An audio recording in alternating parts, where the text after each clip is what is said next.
Missouri Broadcast Hall of Fame member and one of the most recognizable faces in sports television in the Ozarks. That should help him a lot on the radio. I'm here! Back where he belongs, hosting the Sports Reporters. Ned Reynolds on your total sports station. 96.9, 99.9, and AM 1060 ESPN. The Jock.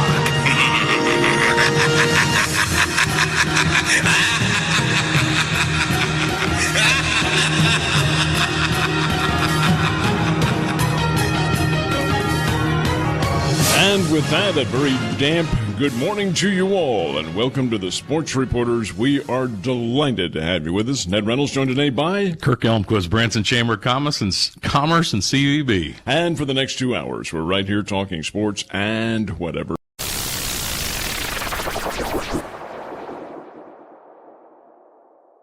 Missouri Tigers have a huge ball game coming up on Saturday. They go to Gainesville, Florida, play the Florida Gators, who the game had to be flip-flopped. As everybody knows, the Tigers got to play at home against Kentucky last week. This is all because of the COVID outbreak in Florida. Well, their coach down in Florida says they're ready. They're going to be able to suit up 53 players, which is the minimum. Howard Richards from the Missouri Tiger Radio Network, and a former Tiger, and a former Cowboy, and a Missouri Sports Hall of Famer is with us. So, Richards, thank you very much for joining us this morning. Hey, Ned, good morning. How are you guys this morning? Well, we're a little wet and a little damp down here and a whole lot cold, but it is October. Those things are going to happen. You won't find that down in Florida. Well, it could be wet, but probably not damp. No. Your viewpoint on Missouri's big victory over Kentucky last week, and I must admit, very impressive victory. What did Howard Richards think? Outside of the 6 penalties that Missouri committed, I thought it was a near perfect football game. They came out, had a plan, and stuck to the plan. And that plan was to run the football. Essentially beat Kentucky at what Kentucky does best, running the football, keeping the ball away from the other team. Clock management, clock control. And as we see now, Missouri kept the ball for over 43 minutes. I mean, it's pretty impressive. They made Kentucky even more one-dimensional than they had been, kept them out of the red zone defensively. The Missouri defense just played an outstanding ball game. Only gave up one big play. Missouri did not turn the football over, which was playing Kentucky. That's the thing you can't do, because if you do it, they will capitalize, and that's how they beat you. But I was just very impressed with the overall team effort in all areas. They showed a lot of enthusiasm, support for each other, and you just feel that this team is learning how to win. The previous game against LSU, Missouri had great success both throwing and running it. This time, it wasn't that way. They were able to find other ways to beat you. So, in other words, what I think we're going to see is that from week to week, the plan may change. They may throw it, they may run it, they may mix it up. I don't think you, as an opponent, can come in and say, well, we know Missouri is going to run the ball and run the ball and run the ball, and that's how they're going to try to beat us. Well, they've got some weapons at outside receivers, and they've got a quarterback who can sling it. And their defense is playing much better than they were in the first 2 games. So that's key. You don't know how a team is going to attack you until you're in the field with them. So it'll be interesting. Florida coming off essentially 2 weeks off without playing ball due to COVID concerns. We don't know what type of shape they're going to be in. I'm not talking about just physical conditioning. We don't know how their timing's going to be off, if they're in sync or not.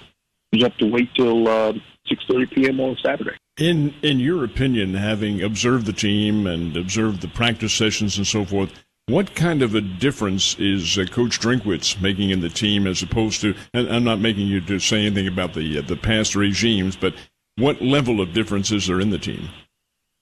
I just believe it's the culture, the new culture that has been instilled. The players seem to have the buy-in from what they've been taught. I don't know if it's more than before. Seemingly it is. There's a new crop of players. I think the level of competition is there. And, Coach Drinkwitz just brings as the French would say, a certain je ne sais quoi to the equation. You can't quite put your finger on it, but there's something there that he has. He's got some kind of magic that is from the eyes. The team looks different. I can't tell you how many people have called me and texted me about how this team just looks like a different team than past Missouri teams of late. So it's not just me, it's not just you. There's a lot of people that have the same observation. But I think, a team culture, a team unity standpoint, they seem to have what it takes to at least be competitive. Now, how many wins that means, no one knows at this point through 4 games. But at least, to me, the foundation is there, the positivity is there, the competitiveness is there. Now it's up to them to see just how far this will all take them. Very good, sir. Very good, and we'll be listening down here and hoping for the very best and knowing fully well that Missouri will put forward its very best. Keep it in English for the broadcast, would you? I promise no French. All right, man. Howard, thank you very much and much good luck. Thank you, guys. Appreciate it.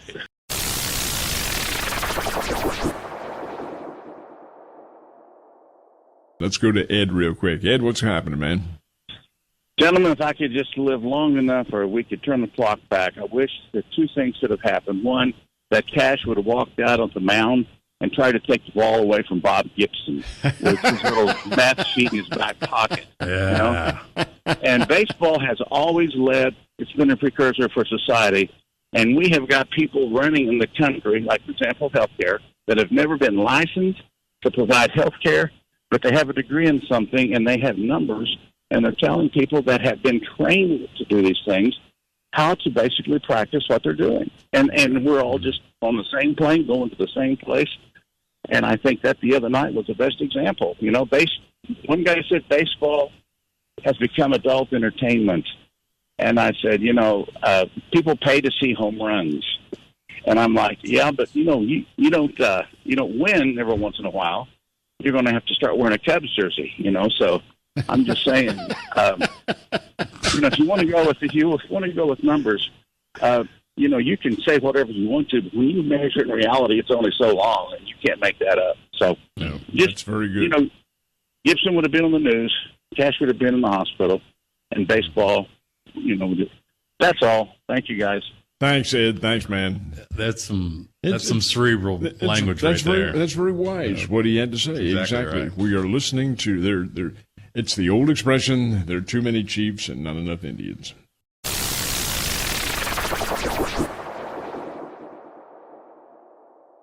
Great pleasure to welcome into our studio the athletic director for the Springfield Public School System, Mr. Josh Scott. Josh, thank you very much for coming by. Well, I really appreciate being here. Thanks for the opportunity. Pleasure is ours, sir. All right, we've seen these cancellations around the area. How have the Springfield teams been affected? Well, we've actually made it pretty well throughout this entire fall season. I think if you would have looked at us in the first or second week of August and asked if we'd be here with all of our teams competing and sports in Missouri still going at the level that it is, I don't know that we would have believed you.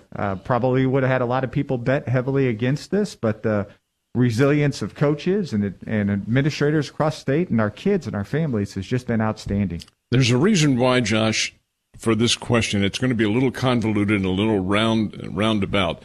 In the Big Ten, the Wisconsin-Nebraska game has been canceled. The media immediately, and I'm not a big fan of the media, even though it feeds my family and feeds me, immediately says the Big Ten plan is becoming unraveled. One game and it's becoming unraveled. All right, the reason I'm asking that, you knew what the pandemic was when you embarked upon this season. Did you ever have any second, third, or fourth thoughts about continuing on? Well, I think, number one, I specialize in convoluted, so you've got the right guy to send a question to for that. Good. But the thing that I would say is when you had the experience of those seniors last spring, when you had to look at those parents and those kids that lost every opportunity to compete, when you had to, look at Coach McHenry, go to our Kickapoo Chiefs and say, guys, we made it to the Final Four. We went through a string of, what was it? It was Nixa. And then, you go through Rockbridge and you get to the Final Four and we're playing as well as anybody left in the state tournament and say, we're done. When you look at that experience, you start to realize how important education-based athletics and school sports is. As an AD, have you had to feel, rather than say any, have you had to feel many critical remarks?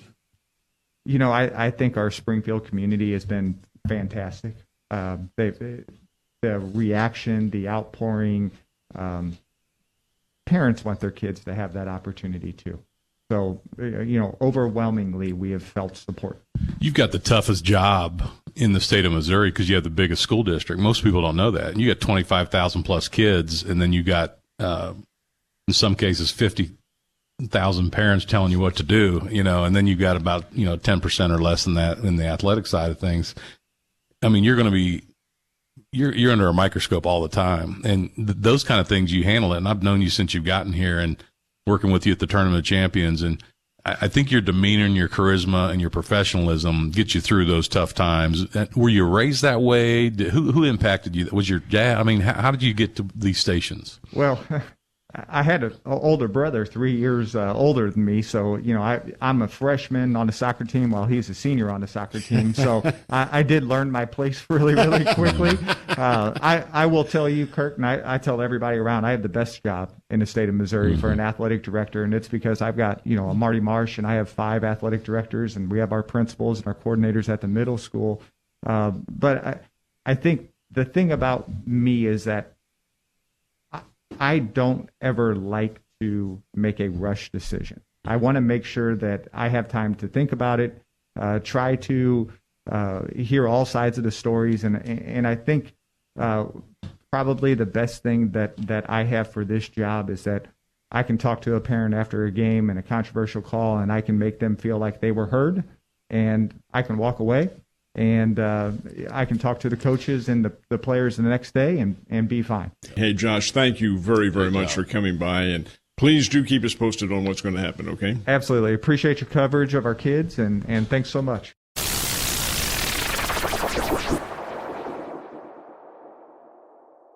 All right. Hey, Captain, as always, a pleasure. My pleasure, Ned. Always enjoy being with you. Folks, we very much appreciate your being the ones who make this show what it is, and for listening to us. Thank you very much for joining us. We hope you have a dry and a little bit better Thursday. We'll see you all tomorrow right here on the Sports Reporters.